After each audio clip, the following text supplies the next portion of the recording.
the offensive line would have, if this was last season, the offensive line would have been there. Right tackle's an easy second bullet point. You know, what they're expecting out of that position, I don't know. I was surprised. You know, I say I was surprised that they didn't target a right tackle sooner, but I always kind of thought to myself, I was like debating myself on the pod. Like, sure, you've got Colton McKivitz, and they seem to have a lot of faith in him. What tells me they have a lot of faith in Colton McKivitz is they John Lynch openly said they were trying to trade Mike McGlinchey last year. Yeah. So they were ready for him to step in at the beginning of last season. So they must see something that they like, which is cool. Good for him. I hope that pans out. But I always debated with myself. I was like, look, your first pick is pick number 99. Sure, they could have gotten right tackle, but is that even somebody that you expect to just step in and be like a stud? It's not like it's pick number 9 or 10 or whatever it was, Mike McGlinchey. It's a pick number 99. So sure, they didn't go right tackle, but how much of an impact would that right tackle have had to begin with? Right. And, you know, it's interesting. You brought up the trade scenario with Mike McGlinchey. They said the same thing about Kendrick Bourne, but it was like a year after because the Patriots tried to trade for Kendrick Bourne. They thought about it, didn't do it. Then they let him walk, and Juwan Jennings, who was on the roster at that time, just stepped in, and it was like, oh, not only did we not miss a beat, but it was an upgrade. I'm not quite so sure McKivitz will be an upgrade over McGlinchey, but, man, it'd be nice if he was. I think in pass protection, he can be. It's the run game. That's the big question mark now. Is Shanahan's always put, for me, is he's always highlighted the run block potential of the offensive lineman is paramount above everything.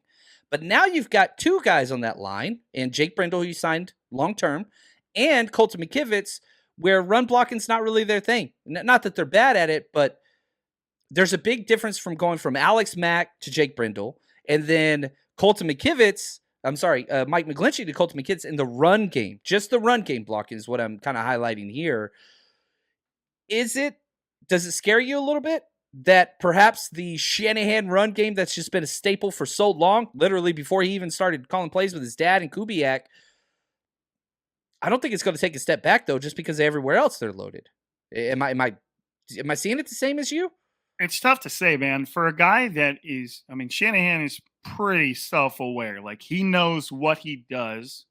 And if there was one thing I feel like he would sacrifice last in terms of what his offense can do, it would be his ability to just run the ball. And so I think that he probably has faith in the guys that are out there. I think he has faith in the fact that he's got another year with all these guys. Everybody on that line will have been there for at least 2 years now. And to be honest, I think not necessarily the point of eating crow, but a lot of us kind of had to eat some words in regards to that offensive line this last season. They weren't great, but they were a hell of a lot better than some of us thought they were going to be. And again, I didn't think they were going to be horrible, but I thought they were going to be worse than they were. And there was, I mean, again, when you're in the NFC Championship game, giving up 60-something% pressure rate, you obviously don't have too much to hang your hat on. But I don't know, man. I think that if Shanahan's willing to make these moves, he's got to have faith that those guys are going to be able to prop up the one thing that he would never get rid of, and that's his ability to run the football, you know, because he can always lean on that. And then there's probably a little bit of he's cheesing it now because you've got Christian McCaffrey. Like, he's like, yeah, if we can't run the ball at any given weekend, I'll just throw it to him, you know, and it's like, it's unbelievable what just that one player gives you the ability to do. It was one of the coolest trades. It might be the coolest trade they've made since they got here. I mean, Jimmy Garoppolo was a great trade, no doubt about it. Almost seemed like it kind of fell into their lap. But, I mean, going out and getting Christian McCaffrey and then him showing up and just immediately, like, transforming everything is just – doesn't happen that often. Yeah, I like that. Salty, he says, you hope Banks Burford can improve more than what is lost going through, you know, from McGlinchey to Colton. I like that. Plus you have Pryor. I'm really high on Pryor. And I think another reason why the 49ers, these are the words from. Why are you really high on Pryor? Because you're going to know more about him than me. I just think that, okay, going from Mike McGlinchey to Colton McKivitz is a completely different body style and play type, okay?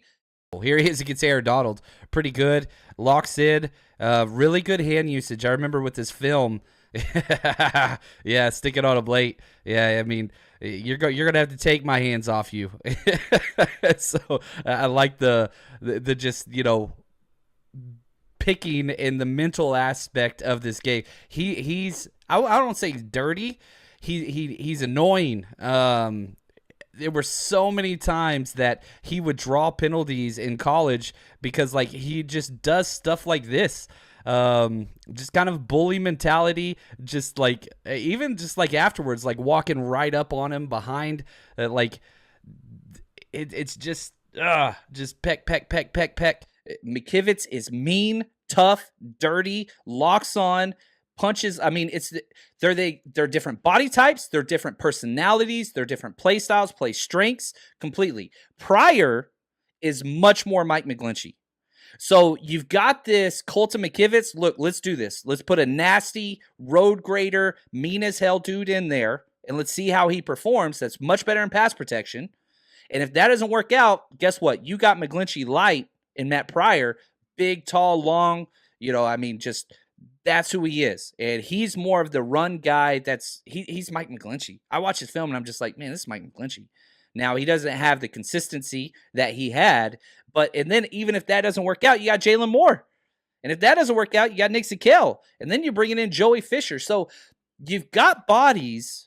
It's just who's going to step up. Obviously, It's going to Colton McKivitz first, but like there's dart throws here that I think if Colton flames out or doesn't work out, Matt Pryor, I have no problems with. And again, I keep going back to this too. Do you remember when Tom Compton came in? And we didn't really suffer. Like that was the weirdest damn thing ever. Because I was not a Compton guy. I was very upset about that. But he played really well. So I don't know. That's kind of my thoughts on it. It's just another one of those offseason question marks that we're not going to know about. The biggest thing that I always say with offensive line is you don't want there to be a competition there that goes very long, because cohesion and teamwork and getting familiar with each other is such an important part of offensive line that if you have two guys constantly competing and rotating, almost like you did into the season last year with Spencer Burford and who was the other guy? I'm just randomly. Aaron Banks, Nick Zakelj. What do you mean other guy? No, who was rotating in? He's gone now. Oh, Daniel Brunskill. There you go. Sorry there you go. Yeah. So it's just, you don't necessarily want that. You want all of those guys together, constantly taking every snap together, learning how they react to things. And as long as they can figure out who the clear-cut leaders are at all those spots, that's fine. Seems like they've got it. It's just, if something's not going to work out, you almost want it to not work out as soon as possible. That way, whoever comes in out of the guys you listed can do it with a quickness, and they can get that cohesion going before, you're playing a team like the Eagles. Yeah, for sure. It's funny. We just won. Thank you for this comment. He says, go watch the film on McKivitz. Over on our Patreon channel, I just did he played 31 plays, Colton McKivitz, in last season, 2022 against the Rams. I think it was week 4. Dude didn't give up one pressure. And whenever Colton McKivitz went in there, the Rams they moved Aaron Donald to edge to go against Colton McKivitz. That's because they didn't want him going against Daniel Brunskill. I love it. Yeah, well said. But man, you saw 3 or 4 times that game, Aaron Donald getting pissed off and punching and barking back because Colton McKivitz is just, I don't want to say dirty, but even whenever I watched his tape at West Virginia back before he was drafted, I was like, dude, this dude pisses every single person off he plays against. He's the last one to make contact every play through the echo of the whistle. That's just who he is. He's a West Virginia Mountaineer through and through. I'm excited about him. I really am. I hope it pans out. You give me a little bit more confidence. Look at Dan. He says, go get the Patreon. Man, if you haven't subscribed yet, we got a free 7 days. Go check it out. See if it's something you like. Plus, on Wednesdays at 5:30, we're going through our 1994 49ers season with our watch parties. You can come hang out with us on Zoom. Appreciate that, Dan. The 49ers Rush Podcast.